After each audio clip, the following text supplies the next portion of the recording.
Le 14 octobre 1944, Lorraine, France. Le lieutenant-général George Smith Patton est assis dans son quartier général, le poste de commandement de la 3e armée, où ses forces sont enlisées dans certains des combats les plus sanglants de la campagne d'Europe. La pluie tombe à verse à l'extérieur, transformant le paysage en un cauchemar boueux, tandis que la rivière Moselle est devenue une barrière formidable à son avance. L'ancienne ville forteresse de Metz refuse de tomber malgré les assauts américains répétés. Et l'avance rapide de Patton à travers la France, l'élan brillant qui a fait les gros titres en août, s'est enlisé dans la boue et le sang de Lorraine. Un aide lui apporte des rapports de renseignement de routine contenant des mises à jour sur les positions allemandes, l'état des approvisionnements, les chiffres des pertes et les prévisions météorologiques, mais rien concernant Rommel. Selon les archives disponibles, Patton ne reçut aucune notification immédiate concernant la mort du maréchal Erwin Rommel ce jour-là. Il n'émit aucune déclaration, n'écrivit rien dans son journal et ne dit rien à son état-major que quiconque est jugé digne d'être noté.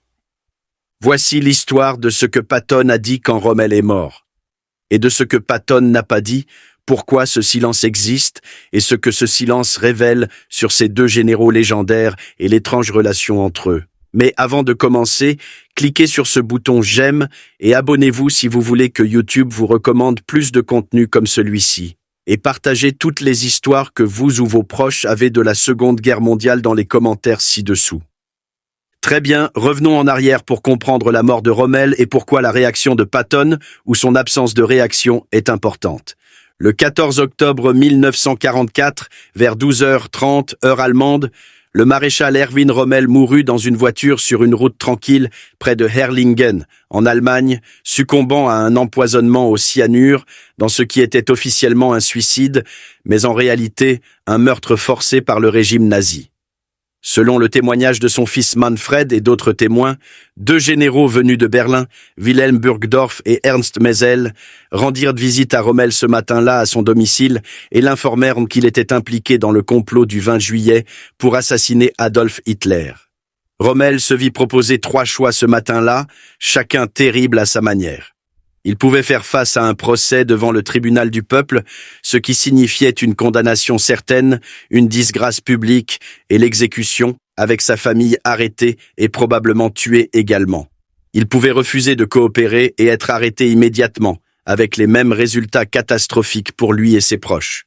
Ou il pouvait prendre du cyanure, mourir tranquillement, et Hitler prétendrait que Rommel était mort des suites de blessures subies lors d'une attaque aérienne en juillet, permettant à sa famille de rester en sécurité, à sa réputation de rester intacte et à son nom de recevoir l'honneur de funérailles nationales. Rommel choisit le cyanide après avoir soigneusement considéré ses options et le sort de sa famille. Il dit à sa femme et à son fils de 15 ans ce qui se passait, expliquant le choix impossible auquel il était confronté. Il enfila sa veste de l'Afrika Korps, l'uniforme qui représentait ses plus grands triomphes. Il prit son bâton de maréchal, le symbole de son rang et de son accomplissement. Il monta dans la voiture de Burgdorf avec les deux généraux qui lui avaient apporté cette sentence de mort, et 15 minutes plus tard, il était mort. Le gouvernement allemand annonça la mort de Rommel le 15 octobre avec une déclaration soigneusement élaborée destinée à tromper le monde. Selon la déclaration officielle, le maréchal Rommel était mort des graves blessures à la tête subies le 17 juillet lorsque des avions alliés avaient mitraillé sa voiture de commandement en Normandie. Des blessures qui avaient finalement été fatales après des mois de lutte. Hitler déclara un jour de deuil national pour honorer le héros tombé et Rommel recevrait des funérailles nationales complètes avec toutes les cérémonies dignes de son rang et de sa réputation. Le peuple allemand apprit que leur grand renard du désert était mort en héros au service du Reich, succombant enfin à des blessures reçues au combat contre l'ennemi. La vérité que Rommel avait été assassiné par son propre gouvernement pour sa prétendue implication dans le complot contre Hitler resta un secret bien gardé connu seulement d'une poignée d'officiels nazis. Certains officiers allemands soupçonnèrent immédiatement la vérité, reconnaissant que le moment et les circonstances semblaient suspects. Certains officiers du renseignement allié soupçonnèrent également que quelque chose n'allait pas dans la version officielle. Mais officiellement et publiquement, Rommel était mort de ses blessures de guerre et c'était l'histoire que le monde entendit en octobre 1944. Et selon les archives disponibles, Patton entendit la même histoire que tout le monde. Rommel était mort de ses blessures subies en juillet, devenant une autre victime de la guerre aérienne. Un autre général mort avant la fin de la guerre. C'est ce qui importe quand on demande ce que Patton a dit quand Rommel est mort. Patton entendit la version de la propagande allemande sur les blessures et les héros, pas la vérité sur le suicide forcé et le meurtre nazi. Il entendit que Rommel était mort de blessures reçues au combat, ce qui était un mensonge, mais un mensonge largement accepté à l'époque. Il ne savait pas que Rommel avait été forcé de se suicider sous la menace d'une arme par des généraux nazis. Il ne savait pas rien de l'ultimatum de Hitler qui menaçait la famille de Rommel. Il ne savait pas que Rommel avait été assassiné par son propre régime pour l'empêcher de devenir un symbole d'opposition. Et, plus important encore, selon les archives historiques disponibles provenant de multiples sources, Patton ne dit absolument rien de la mort de Rommel. Il n'existe aucune déclaration de Patton concernant la mort de Rommel dans les archives militaires qui ont été fouillées par des historiens et des chercheurs. Il n'y a aucune entrée dans le journal de Patton pour les 14 ou 15 octobre concernant Rommel, ce qui est significatif car Patton a tenu un journal détaillé tout au long de la guerre et a écrit régulièrement sur les batailles, ses frustrations avec ses supérieurs, les autres généraux qu'il a rencontrés et tout ce qui le préoccupait ou attirait son attention. Selon ses entrées de journal d'octobre 1944, qui ont été préservées et publiées, Patton était entièrement concentré sur la campagne de Lorraine et ses nombreuses frustrations. Il a écrit abondamment sur la météo et comment elle entrava les opérations. Il a écrit sur les problèmes d'approvisionnement qui limitaient sa capacité à avancer. Il a écrit sur l'attaque de Metz et sa détermination à prendre la ville-forteresse. Il a écrit sur sa frustration d'être forcé à mener une bataille lente et acharnée au lieu de la guerre mobile qu'il préférait et où il excellait. Il n'a pas écrit sur la mort de Rommel, pas même une seule phrase pour l'évoquer. Il n'y a aucune lettre de Patton mentionnant la mort de Rommel dans les vastes collections de sa correspondance. Patton correspondait régulièrement avec sa femme Béatrice, partageant ses pensées et ses frustrations dans des lettres détaillées. Il écrivait à d'autres généraux à propos de questions militaires et de préoccupations personnelles.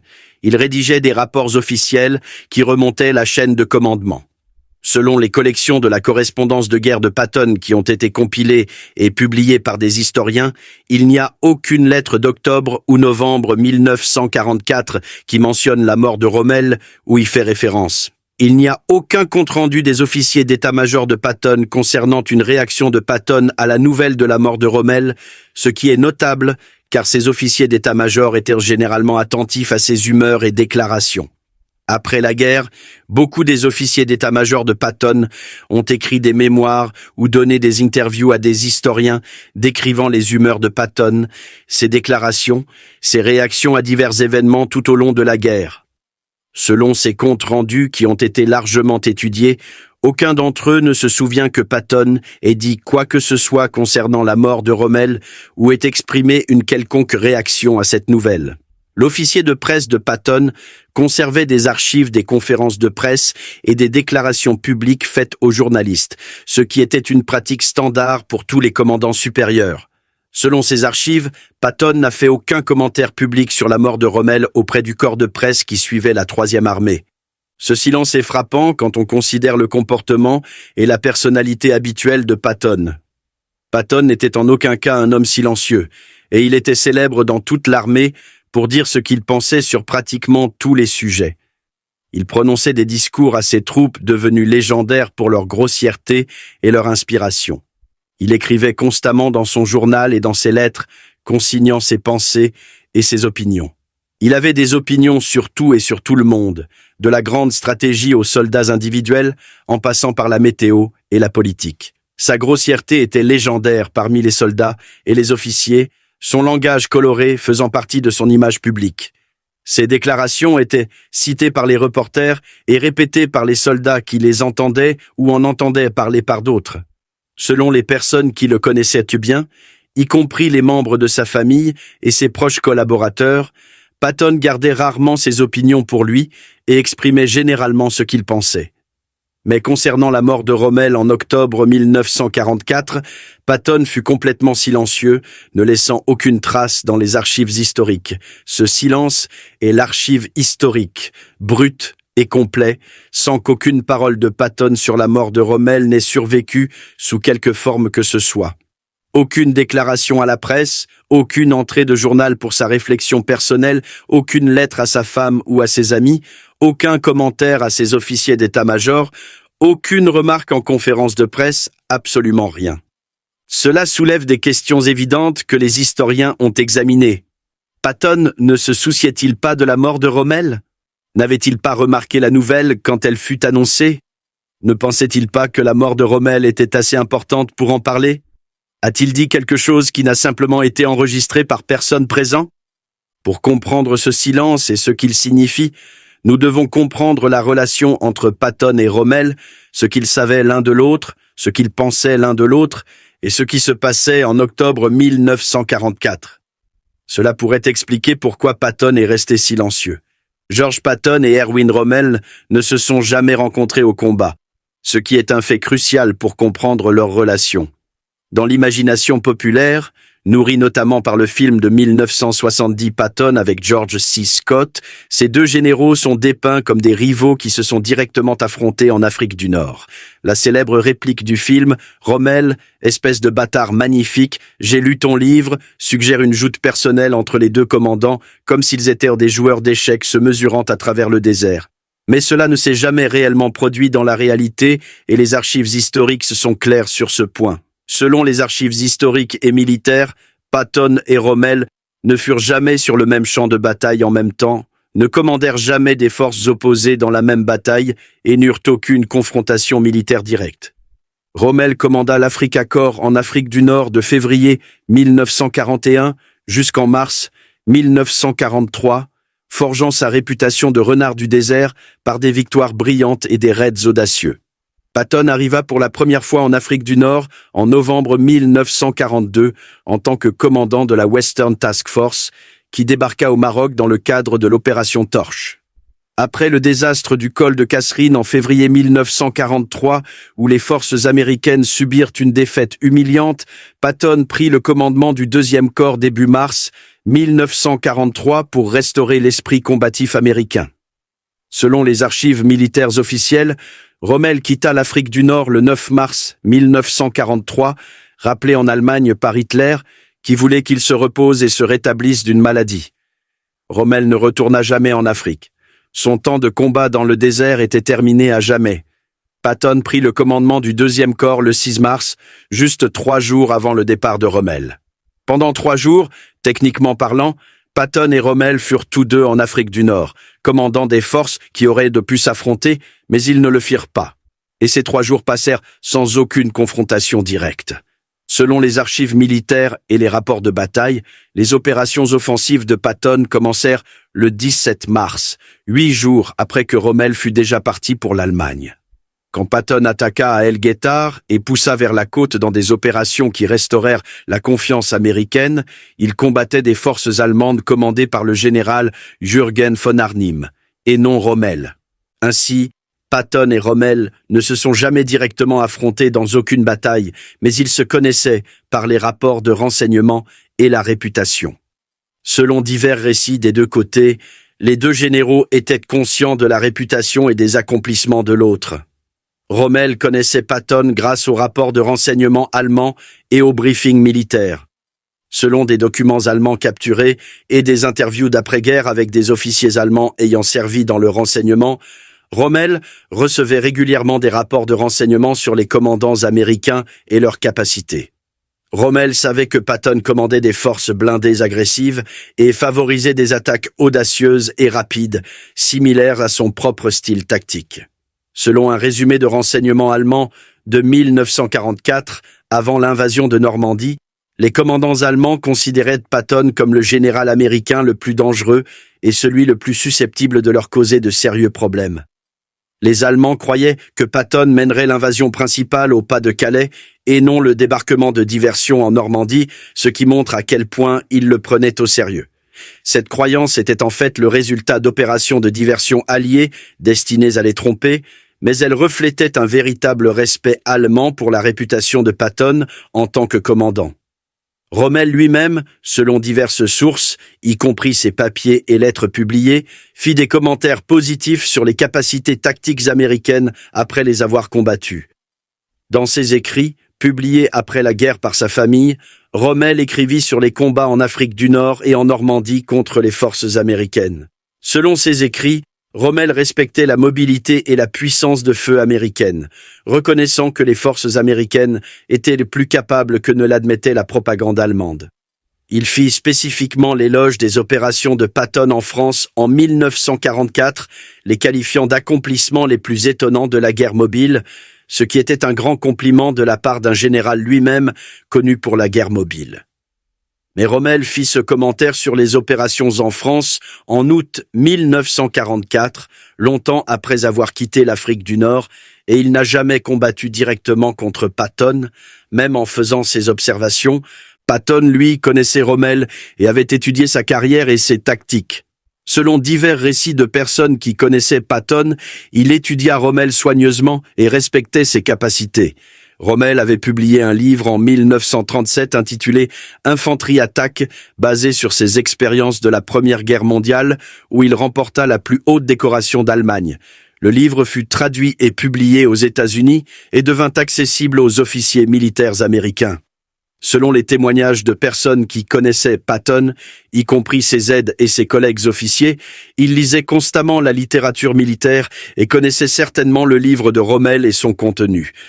Que Patton ait effectivement étudié les tactiques spécifiques de Rommel avant de se rendre en Afrique du Nord est débattu par les historiens et ne peut être prouvé définitivement. La célèbre réplique du film sur la lecture du livre de Rommel est une fiction écrite pour l'effet dramatique par les scénaristes. Mais Patton connaissait certainement la réputation de Rommel dans le monde militaire qui était considérable.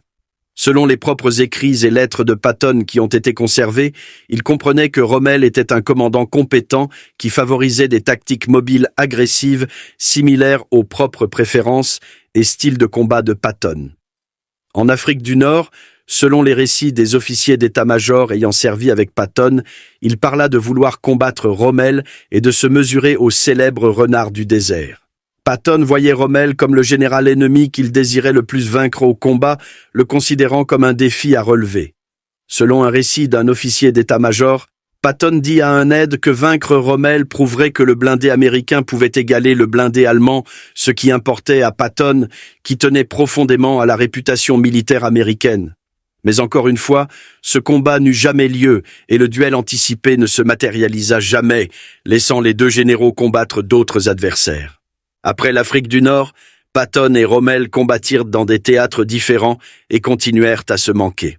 Patton commanda la 7e armée en Sicile en 1943, traversant l'île à toute vitesse en compétition avec Montgomery, puis la 3e armée en France, à partir d'août 1944, après avoir été mise à l'écart suite aux incidents de la gifle. Rommel passa du temps en Italie en 1943 pour inspecter les défenses et préparer l'invasion alliée attendue là-bas. Puis il prit le commandement du groupe d'armée B en France pour défendre contre l'invasion alliée que tout le monde savait imminente. Selon les archives militaires, Rommel fut en Normandie de fin 1943 jusqu'au 17 juillet 1944, date à laquelle il fut grièvement blessé par des avions alliés mitraillant sa voiture de commandement. Patton arriva en Normandie fin juillet 1944, appelé pour prendre le commandement de la 3e armée après le début de la percée. La 3e armée devint opérationnelle le 1er août, lançant la grande offensive blindée à travers la France. À ce moment-là, Rommel était dans un hôpital en France pour se remettre de ses blessures et il ne revint jamais au commandement. Ainsi, une fois de plus, Patton et Rommel furent dans le même théâtre à presque la même époque, mais ne se firent jamais face au combat ou ne commandèrent des forces opposées. La percée de Patton en Normandie en août 1944 et son avance rapide à travers la France, qui le rendit célèbre et terrifia les Allemands, eurent lieu après que Rommel eut été blessé et mis définitivement hors de combat. Les commandants allemands combattant Patton en août et septembre étaient d'autres généraux, moins réputés et moins compétents. Pas Rommel. Patton le savait grâce au rapport de renseignement qui le tenait informé des commandants ennemis. Selon les rapports de renseignement disponibles pour la Troisième Armée et conservés dans les archives, l'état-major de Patton savait quels commandants allemands leur étaient opposés à tout moment. Il savait que Rommel n'était pas là pour leur faire face. Il savait qu'il avait été blessé en juillet et ne commandait plus rien. Voilà le contexte pour comprendre le silence de Patton en octobre 1944 et pourquoi il ne dit rien. Patton et Rommel étaient des généraux légendaires, tous deux célèbres pour la guerre blindée agressive, tous deux des figures controversées qui s'opposaient à leurs supérieurs, tous deux aimés de leurs troupes et craints de leurs ennemis, créant des images publiques qui les rendirent célèbres.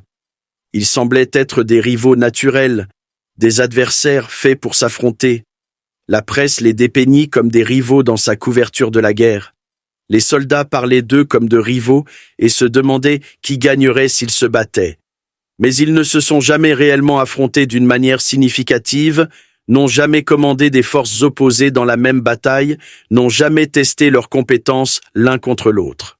Ils étaient conscients l'un de l'autre grâce aux rapports de renseignement et à la réputation, respectaient les capacités de l'autre en tant que commandant, mais n'avaient aucune relation personnelle d'aucune sorte. Ils ne se sont jamais rencontrés face à face. Ils n'ont jamais correspondu ou échangé de messages. Selon les archives disponibles des archives américaines et allemandes, ils n'ont jamais échangé de messages ou de communication d'aucune sorte, ni officielle ni personnelle. Ils étaient des généraux célèbres de côtés opposés d'une guerre, mais ils n'étaient pas liés par une expérience directe de combat l'un contre l'autre ou par une interaction personnelle. Cela rend le silence de Patton en octobre 1944 plus facile à comprendre quand on considère les réalités pratiques. Quand Rommel mourut, Patton n'avait aucune raison particulière de commenter publiquement sa mort. Ils n'étaient pas des ennemis personnels qui s'étaient affrontés dans des batailles mémorables. Ils n'étaient en même pas des adversaires sur le champ de bataille dans un sens significatif qui aurait pu créer un lien. Rommel était juste un autre général allemand qui mourait, l'un parmi tant d'autres, en 1944, et Patton n'avait aucun lien particulier avec lui. Mais il y a plus à considérer sur les raisons pour lesquelles Patton est resté silencieux au-delà du simple manque de lien personnel. En octobre 1944, Patton ne pensait pas à Rommel ou à tout autre général allemand qui ne lui était pas directement opposé. Il pensait à Metz, la ville-forteresse qui bloquait son avance et frustrait tous ses efforts. Selon les archives militaires et les entrées du journal de Patton de cette période, octobre 1944 fut l'une des périodes les plus frustrantes et difficiles de toute la guerre de Patton. Après le succès spectaculaire d'août, lorsque la Troisième Armée traversa la France à toute vitesse et libéra de vastes territoires en quelques semaines, couvrant le terrain plus vite que quiconque ne l'aurait pensé possible, l'avance de Patton s'était complètement enlisée en octobre. La raison était la logistique, la réalité peu glamour des lignes d'approvisionnement et des camions-citernes. Selon les histoires officielles de la campagne, la Troisième Armée dépassa ses lignes d'approvisionnement en septembre, avançant si vite que les approvisionnements ne pouvaient pas suivre. L'essence était rare, les chars restant à l'arrêt par manque de carburant. Les munitions étaient limitées, rationnées avec soin parce qu'il n'y en avait pas assez. La nourriture et autres fournitures étaient également rationnées, la Troisième Armée ayant une priorité plus faible que d'autres unités. Le 25 septembre, selon les ordres officiels du haut commandement, Patton reçut l'ordre de passer sur la défensive et d'arrêter d'avancer. D'autres armées alliées au nord, particulièrement les forces de Montgomery, reçuraient la priorité pour les approvisionnements parce qu'Eisenhower favorisait l'avance nord. On dit à Patton de maintenir ses positions et de se préparer pour une offensive générale en novembre, lorsque les approvisionnements seraient plus abondants. Mais Patton détestait la défense avec une passion que tous ceux qui le connaissaient reconnaissaient. Selon ses entrées de journal de cette période, il croyait qu'arrêter l'avance donnait aux Allemands le temps de se réorganiser et de renforcer leur défense, gaspillant l'opportunité créée par le succès d'août. Il croyait que l'action agressive était toujours meilleure que l'attente passive, quelles que soient les circonstances ou la situation d'approvisionnement. Alors Patton chercha des moyens de continuer à attaquer malgré les approvisionnements limités, déterminé à maintenir l'élan offensif. En octobre, Patton concentra son attention et les efforts de son armée sur Metz, la ville-forteresse qui se dressait sur son chemin. Selon les archives militaires et les documents de planification, Metz était une ancienne ville-forteresse sur la Moselle, lourdement fortifiée avec d'immenses forts construits à la fin des années 1800 par les Allemands quand ils contrôlèrent la région. La ville bloquait l'avance de Patton vers l'Allemagne, se trouvant directement sur le chemin qu'il voulait prendre. Patton décida de l'attaquer plutôt que de la contourner, allant à l'encontre des conseils de certains membres de son état-major. Selon les récits de ces officiers d'état-major, certains officiers argumentèrent que Metz devait être contourné plutôt qu'attaqué directement, laissé isolé tandis que la troisième armée avancerait autour. Les forts étaient trop solides, argumentèrent-ils, trop bien construits pour être pris d'assaut. La ville pourrait être isolée et laissée dépérir sans approvisionnement, forçant sa reddition éventuelle sans attaque coûteuse. Mais Patton voulait que Metz soit prise par la force, croyant passionnément qu'elle devait être capturée. Selon ses déclarations à son état-major, il croyait que laisser une garnison allemande forte à l'arrière était dangereux stratégiquement, créant des problèmes pour ses lignes d'approvisionnement. Il croyait que l'action agressive était toujours correcte, quel qu'en soit le coût ou la difficulté, parce qu'elle maintenait l'initiative et le moral. Il croyait que ses troupes devaient continuer à se battre pour maintenir leur avantage et leur esprit agressif. Ainsi, le 3 octobre, selon les archives militaires et les ordres d'opération, la troisième armée commença à attaquer vers Metz avec plusieurs divisions. L'assaut du fort Driant, l'un des principaux forts protégeant la ville, commença le 3 octobre avec l'infanterie et les ingénieurs américains. Selon les rapports officiels de pertes et les comptes rendus après action, l'attaque fut un désastre complet dès le début. Les Américains n'étaient pas entraînés pour combattre dans des fortifications fixes de ce type. Ayant mis l'accent sur la guerre mobile, il manquait d'équipements appropriés pour la guerre de forteresse, y compris des explosifs spécialisés et des lance-flammes. Ils manquèrent de renseignements sur la disposition du fort, y allant essentiellement à l'aveugle. Ils subirent de lourdes pertes, perdant des hommes sous le feu allemand venant de positions dont ils ignoraient l'existence. Le 13 octobre, selon les archives militaires, Patton ordonna la suspension de l'attaque du fort Driant après 10 jours d'échecs sanglants. Ce fut la seule bataille que Patton perdit pendant toute la guerre, un fait qui le contraria profondément. Le fort ne serait pris qu'en décembre, longtemps après que la troisième armée l'eut contourné et avancé au-delà dans l'offensive générale de novembre. C'était la situation le 14 octobre 1944, lorsque Rommel mourut en Allemagne, expliquant l'état d'esprit de Patton. Patton gérait l'échec au fort Driant, qui blessait son orgueil et sa réputation. Il était frustré par la lenteur des progrès à Metz, qui semblait se moquer de ses théories sur la guerre agressive. Il était en colère contre les pénuries d'approvisionnement qui l'empêchèrent d'avancer comme il le voulait. Selon ses entrées de journal de mi-octobre, rempli de frustration et de colère, Patton écrivait constamment sur ses problèmes avec le haut commandement, ses problèmes de logistique, ses problèmes avec la météo qui semblait conspirer contre lui. Il pleuvait constamment en octobre dans toute la région Lorraine, transformant le champ de bataille en marécage. La Moselle débordait de ses berges, rendant la traversée plus difficile. Les routes se transformaient en boue qui embourbait les véhicules et rendait les déplacements épuisants. Les chars s'embourbaient dans la boue, incapables de manœuvrer efficacement. Les pertes augmentaient régulièrement jour après jour, remplissant les hôpitaux de campagne. Selon les archives officielles et les rapports de pertes, la troisième armée subit plus de 1200 tués en octobre, plus de 6000 blessés et près de 1000 disparus, en faisant l'un des mois les plus sanglants de la campagne. Ce n'était pas la guerre mobile glorieuse que Patton aimait et où il excellait, pas la course à travers la France qui faisait les gros titres. C'était un combat acharné, sanglant, frustrant, qui accomplissait peu malgré le coup. Le genre de guerre que Patton détestait. Et Patton en était obsédé, ne pensant à rien d'autre. Selon tous ceux qui le connaissaient et travaillaient avec lui, Patton se concentrait intensément sur la bataille devant lui, lui accordant toute son attention. En octobre 1944, cette bataille était Metz. Cette concentration était la Lorraine. Cette préoccupation était l'avance lente et coûteuse vers l'Allemagne à travers la boue et la pluie.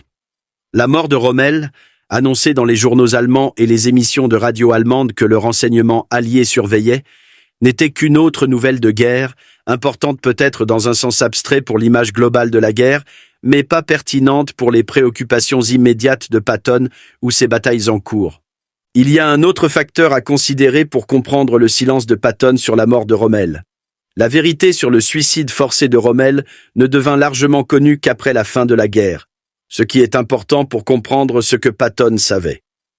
Selon divers récits d'officiers et de responsables allemands, certains officiers allemands soupçonnèrent immédiatement que la mort de Rommel n'était pas due à des blessures de guerre comme prétendu. Le timing était suspect, survenant juste au moment où les purges suivant le complot du 20 juillet atteignaient leur paroxysme. Rommel se remettait de ses blessures de juillet selon les rapports médicaux. Puis soudainement, il mourut à la mi-octobre, juste quand des centaines d'autres officiers liés au complot étaient arrêtés et tués. Mais le gouvernement allemand contrôlait absolument l'information, empêchant toute autre version de voir le jour. L'histoire officielle était que Rommel était mort de ses blessures reçues au combat, mourant en héros. Hitler lui offrit des funérailles nationales pour renforcer ce récit et montrer son respect. Selon les reportages d'Allemagne, les funérailles eurent lieu le 18 octobre 1944, 4 jours après la mort de Rommel, avec tous les honneurs militaires. Hitler envoya une couronne et un message personnel de condoléances. Le maréchal von Rundstedt prononça un éloge funèbre célébrant le service et le sacrifice de Rommel. La cérémonie était conçue pour montrer le respect dû à un héros tombé et convaincre tout le monde que Rommel était mort honorablement. C'était de la propagande conçue pour dissimuler un meurtre, mais c'était une propagande efficace.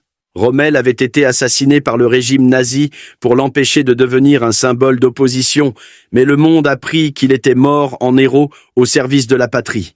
Quand Rommel mourut, Patton n'avait aucune raison d'en dire quoi que ce soit. Et donc, il ne dit rien du tout.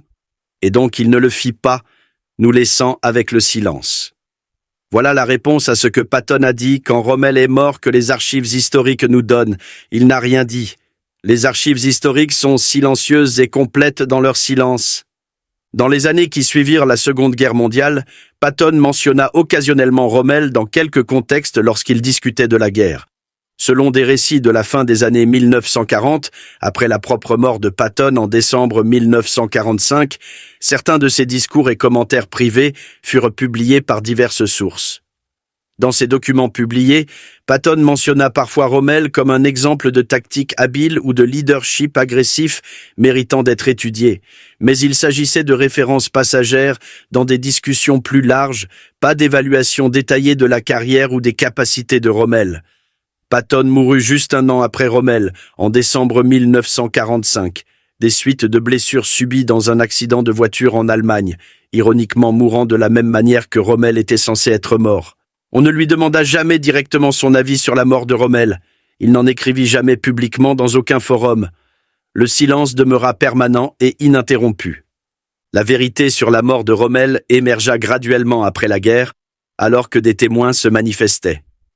Selon divers récits de la fin des années 1940 et 1950, le fils de Rommel, Manfred, finit par raconter l'histoire de ce qui s'était passé le 14 octobre 1944, révélant le suicide forcé. D'autres témoins vinrent avec leurs récits confirmant l'histoire.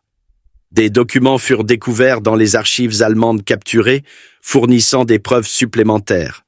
À la fin des années 1940 et dans les années 1950, le monde sut que Rommel avait été forcé de se suicider par le régime de Hitler. Il n'était pas mort de ses blessures de juillet comme prétendu. Il avait été assassiné par Hitler pour empêcher toute possibilité qu'il s'oppose au régime. Très bien, dites-nous dans les commentaires ci-dessous ce que vous en pensez. Cliquez sur ce bouton « J'aime » et abonnez-vous si vous voulez que YouTube vous recommande plus de contenu comme celui-ci. Et partagez toutes les histoires que vous ou vos proches avez de la Seconde Guerre mondiale dans les commentaires ci-dessous. Très bien, et merci d'avoir regardé.